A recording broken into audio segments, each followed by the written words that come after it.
Saya mendapat pesan dari seorang teman saya yang mengatakan kalau meniup trompet itu adalah kebiasaan orang Yahudi dan itu haram dan itu dilakukan oleh orang-orang kafir. Jadi mengalamatkan peniupan trompet dengan kafir, menurut saya itu akan bermasalah nanti. Karena di hari kiamat nanti Bapak Ibu, bahwa yang meniup trompet itu adalah Allah itu sendiri. Nah, kalau kita katakan meniup trompet adalah perbuatan kafir, apakah mungkin saudara-saudara kita yang dari Islam mau mengakui bahwa Allah adalah kafir? La ilaha illallah Muhammadun Rasulullah alaihi salatullah wa alihi wal ahibba. Bismillahirrahmanirrahim. Assalamualaikum warahmatullahi wabarakatuh. Alhamdulillahilladzi khalaqal mauta wal hayata liyabluwakum ayyukum ahsanu amala wa huwal azizul ghafur. Salatan wa salaman ala nabiyyina Muhammad sallallahu alaihi wasallam alladzi qad hamala an-nas minadh dhulumati ila an-nur minal jahiliyah ilal islamiyah. Alhamdulillah sahabat, Allah masih mengizinkan kita untuk berjumpa kembali pada kesempatan yang sangat berbahagia ini. Alhamdulillahirabbil alamin. Tidak bosan-bosannya saya ingatkan kepada para sahabat untuk menonton video ini sampai dengan tuntas karena konten kita kerap kali membicarakan mengenai akidah dan perbandingan agama. Saya khawatir terjadi kesalahpahaman di kalangan sahabat seandainya menonton sepenggal-penggal atau bagian tertentu saja. Semoga Allah melindungi iman kita dan kita diwafatkan dalam keadaan husnul khotimah. Amin ya rabbal alamin. Terus dukung channel dakwah ini dengan cara klik tombol subscribe, like, komen, dan share. Sahabat, dengan cara mensubscribe, dengan cara like, dengan cara men-share, sahabat sudah ambil bagian dalam membentengi umat dari pemurtadan. Semoga Allah membalas kebaikan sahabat bagi yang sudah subscribe dengan balasan kebaikan berlipat ganda. Amin ya rabbal alamin. Baik sahabat, konten kita kali ini sahabat, ini adalah konten yang sangat-sangat mengiris hati saya pribadi sahabat, bisa saya katakan. Karena ada seorang bapak murtadin sahabat, ya mungkin beliau ini antara kadal atau bapak murtadin, saya ya tidak tahu biografi beliau secara lengkap sahabat ya. Ya kita sebut saja bapak ini adalah seorang murtadin sahabat karena suka kali mencomot-comot ayat Al-Quran dan hadis untuk ditafsirkan secara pribadi berdasarkan hawa nafsunya sahabat. Ini adalah perbuatan-perbuatan yang sangat-sangat tidak terpuji sahabat. Karena bukan berdasarkan pendapat atau ahli-ahli yang memang mempunyai kapasitas untuk menafsirkan Al-Quran. Tapi ini malah langsung dicomot ayatnya, langsung ditafsir.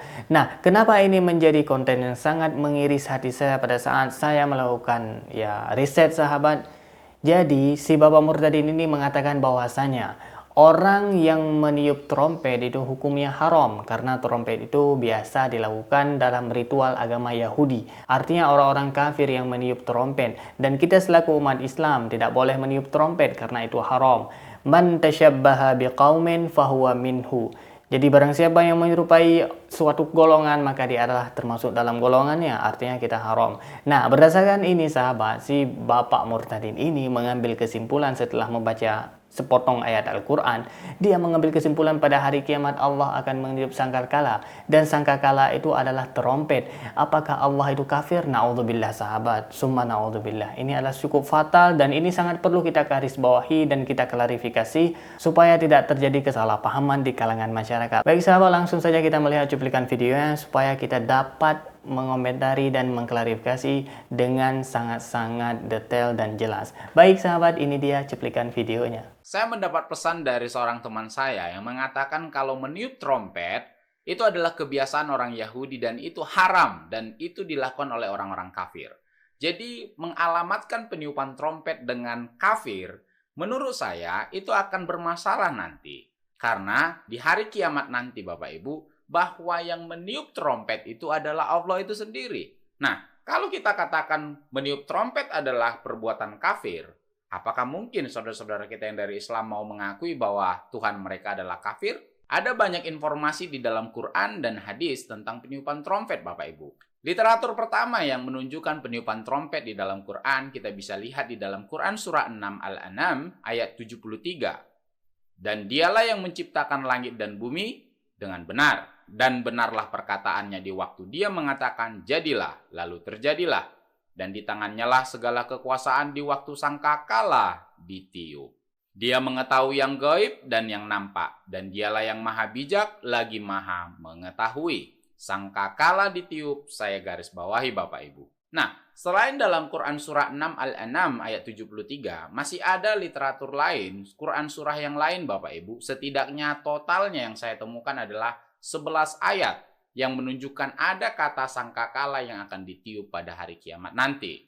Yaitu Quran surah 18 ayat 99, Quran surah 20 ayat 102, Quran surah 23 ayat 101, Quran surah 27 ayat 87, Quran surah 39 ayat 68, Quran surah 50 ayat 20, Quran surah 69 ayat 13, Quran surah 74 ayat 8, Quran surah 78 ayat 18, Quran surah 80 ayat 33. Jadi kalau kita total Bapak Ibu, ada 11 ayat dalam Quran yang menunjukkan ada sangkakala yang ditiup. Nah, di dalam bahasa Arabnya, sangkakala itu adalah asur. Nah, apa asur itu? Tidak dijelaskan di dalam Quran. Nah, kita menggunakan literatur hadis di dalam Sunan At-Tirmidzi.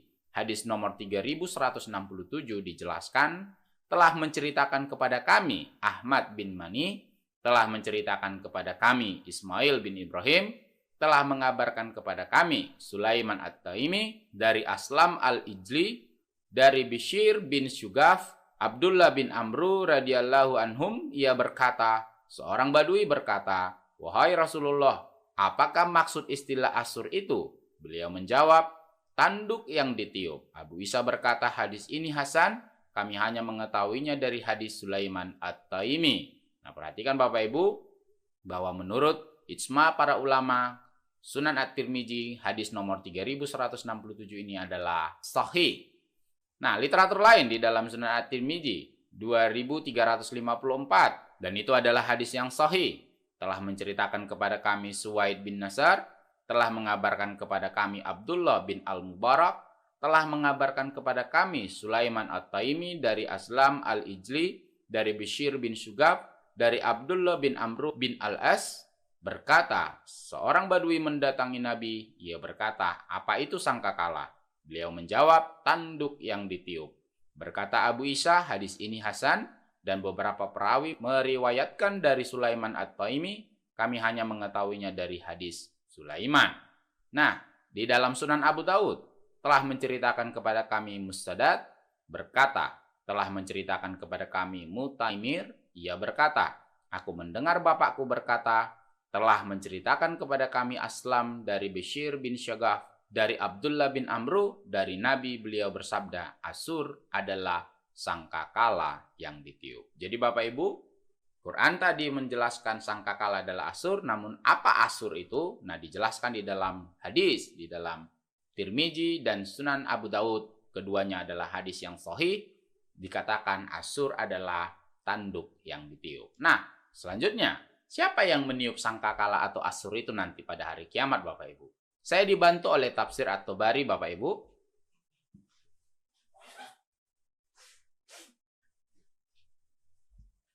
Di dalam tafsir ini, beliau pun bersabda, asur adalah sangkakala yang ditiupkan. Diriwayatkan dari Ibnu Abbas, ia berkata, yang meniupkan sangkakala adalah zat yang maha tahu terhadap hal gaib dan tersembunyi. Al-Musanna menceritakan hal itu kepadaku. Ia berkata, Abdullah bin Salih menceritakan kepada kami. Ia berkata, Muawiyah menceritakan kepada kami dari Ali bin Abu Talha, dari Ibnu Abbas, tentang firman Allah Subhanahu wa Ta'ala, alimu al-ghaibi wal sahadati, bahwa maksudnya adalah yang maha mengetahui yang gaib dan nampak adalah yang meniupkan sangkakala. Jadi sudah jelas Bapak Ibu, yang meniup sangkakala asur itu nanti adalah Allah Subhanahu wa Ta'ala, sesuai dengan literatur saudara-saudara kita yang dari Islam. Nah, kaitannya adalah ketika kita mengatakan bahwa yang meniup trompet atau shofar itu adalah perbuatan kafir karena orang Yahudi melakukan itu. Tentu saja Bapak Ibu, trompet yang digunakan oleh Yahudi pada awalnya bukanlah seperti trompet yang kita punya sekarang. Ada yang dari logam, ada yang dari kertas, tetapi trompet yang digunakan oleh Yahudi pada awalnya dari tanduk binatang Bapak Ibu. Nah, apakah itu berarti bahwa Allah adalah kafir? Tentu saja saudara-saudara kita yang dari Islam tidak akan mau mengatakan bahwa Allahnya adalah kafir. Nah, oleh sebab itu Bapak Ibu, hati-hati menunjukkan, hati-hati mengeluarkan statement yang pada akhirnya nanti kesimpulannya malah menyalahi akidah dan kepercayaan kita masing-masing. Oleh sebab itu Bapak Ibu, silahkan tuliskan komentar Anda terhadap video ini. Apakah dengan meniup trompet atau meniup shofar adalah perbuatan kafir, sementara Allah di hari kiamat nanti juga meniup trompet atau asur nanti? Silahkan tuliskan komentar Anda dan semoga ini bisa menjadi berkat.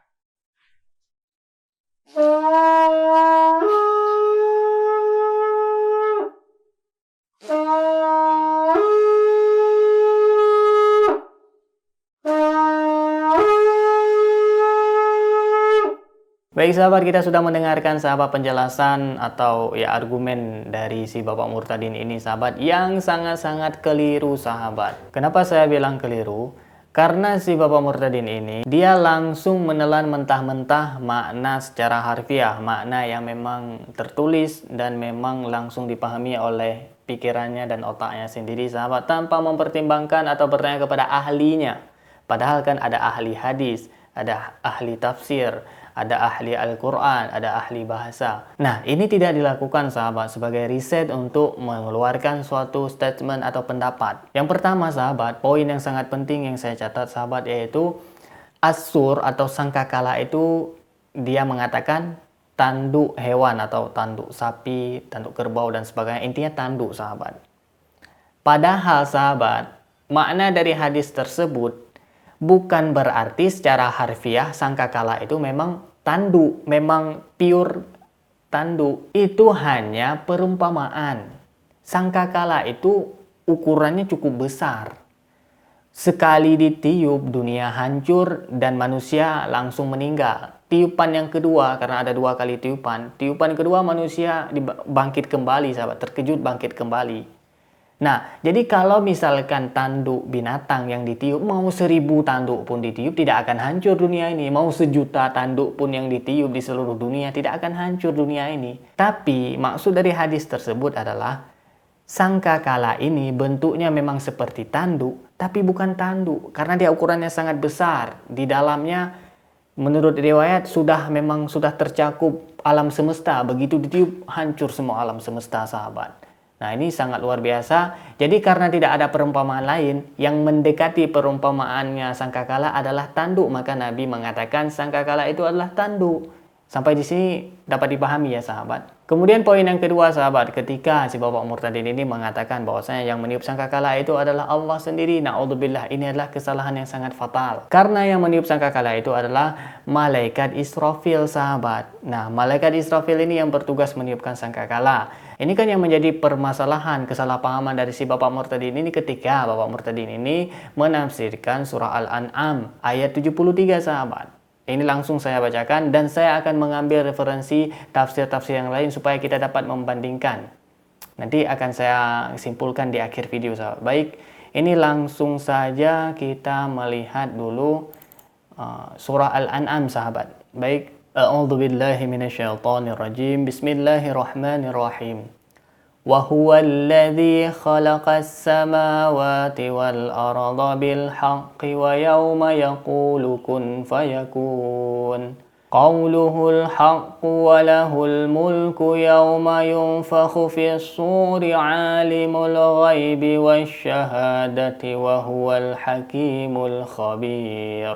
Yang artinya sahabat, dan dialah yang menciptakan langit dan bumi dengan benar, dan benarlah perkataannya di waktu dia mengatakan, jadilah, lalu terjadilah. Dan di tangannya lah segala kekuasaan di waktu sangkakala ditiup. Dia mengetahui yang gaib dan yang nampak, dan dialah yang maha bijaksana lagi maha mengetahui.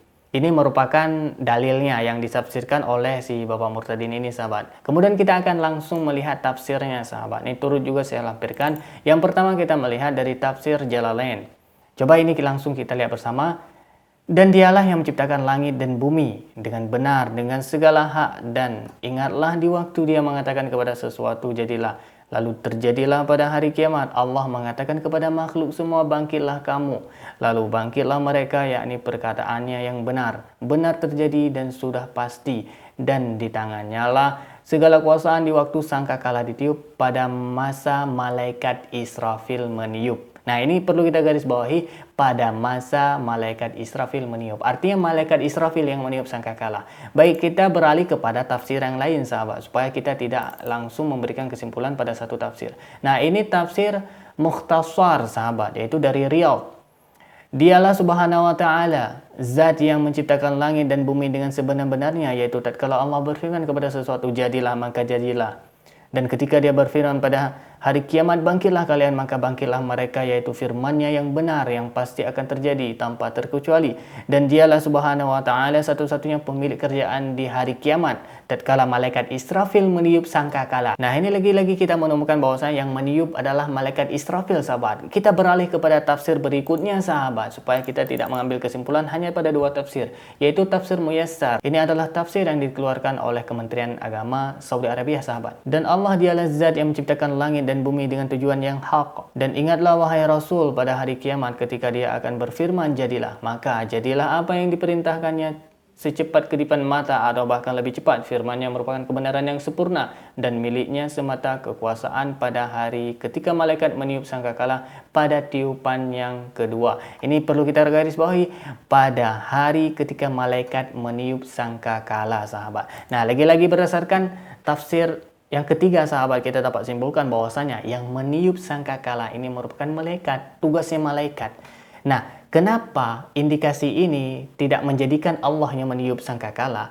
Karena dalam surah Yasin ayat 83 sahabat, Allah di situ berfirman, innama amruhu idza arada syai'an ay yaqula lahu kun fayakun. Ketika Allah menghendaki segala sesuatu, maka Allah cukup berkata, jadilah, maka terjadilah sahabat. Nah, ini tidak sinkron. Masa Allah ingin menghancurkan dunia ini perlu meniup sangkakala? Terjadi kontradiktif antara satu ayat dengan ayat yang lain apabila kita pahami bahwasanya Allah yang meniup sangkakala. Apa tujuan saya sampaikan berbagai macam referensi tafsir sahabat? Ini untuk membuktikan bahwasanya Islam itu mengajarkan kita untuk berpikir dan berpendapat menurut kemampuan kita masing-masing. Al-Quran itu mustahil salah, tapi tafsir bisa jadi salah. Karena tafsir merupakan pure pemikiran para ulama, para ahli-ahli yang memang di bidang tafsir. Dan manusia itu tidak terluput dari kesalahan sahabat, karena kita manusia biasa, bukan nabi dan rasul. Jadi tafsir mungkin salah sahabat, tapi Al-Quran mustahil salah sahabat. Nah sahabat, dapat disimpulkan bahwasanya sahabat, jangan kita membayangkan sangkakala itu seperti tanduk hewan yang ada di dunia sahabat. Itu cuma perumpamaan. Yang kedua, kesimpulannya sahabat, bahwasanya yang meniup sangkakala itu adalah bukan Allah. Bagaimana mungkin si Bapak Murtad ini mengatakan bahwasanya Allah itu kafir? Na'udzubillah. Asyhadu an la ilaha illallah wa asyhadu anna Muhammadar Rasulullah. Baik, demikian yang dapat saya sampaikan sahabat. Yang baik datangnya dari Allah, yang salah yang khilaf murni dari keterbatasan ilmu saya. Mohon diperbanyak maaf dan saya mohon ampun kepada Allah Subhanahu wa taala. Terus dukung channel dakwah ini dengan cara klik tombol subscribe, like, komen dan share sahabat. Dengan cara subscribe, dengan cara like, dengan cara share, sahabat sudah ambil bagian dalam membentengi umat dari pemurtadan. Semoga Allah membalas kebaikan sahabat bagi yang sudah subscribe dengan balasan kebaikan berlipat ganda. Amin ya rabbal alamin. Terima kasih bagi yang sudah menonton. Hadanallah wa iyyakum ajma'in. Akhirul kalam. Wassalamualaikum warahmatullahi wabarakatuh. La ilaha illallah Muhammadun Rasulullah alaihi salatullah wa alihi wal ahibba